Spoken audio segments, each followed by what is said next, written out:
Hello everyone, ఈరోజు బంగాళదుంప తాలింపు నిమ్మకాయ పప్పు చేస్తున్నాను. నిమ్మకాయ పప్పు నేను ఎప్పుడూ ట్రై చేయలేదు, ఈరోజే ఫస్ట్ టైం ట్రై చేయబోతున్నాను.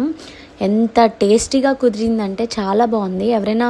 ఎప్పుడైనా వెజిటబుల్స్ లేనప్పుడు ఇలా ఒక్కసారి ట్రై చేయండి, బ్రహ్మాండంగా ఉంది నిమ్మకాయ పప్పు.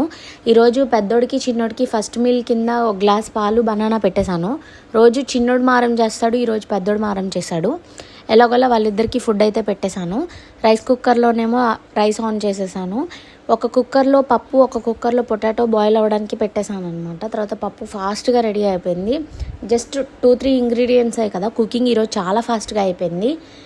నిమ్మకాయ పప్పు, చల్లమిరపకాయలు, పచ్చళ్ళు, నెయ్యి అన్నీ వేసుకొని తింటే చాలా తృప్తిగా అనిపించింది అనమాట. ఎవరైనా ఒకసారి నిమ్మకాయ పప్పు ఇప్పటిదాకా ట్రై చేయని వాళ్ళు ఉంటే ఒకసారి ట్రై చేయండి. నైట్ డిన్నర్ ఏం చేయాలనుకోలేదు, స్కిప్ చేసేసాము. ఈరోజుకి స్నాక్స్ అవి తీసేసరికి హెవీ అయిపోయింది. మిగిలిన అన్నాన్ని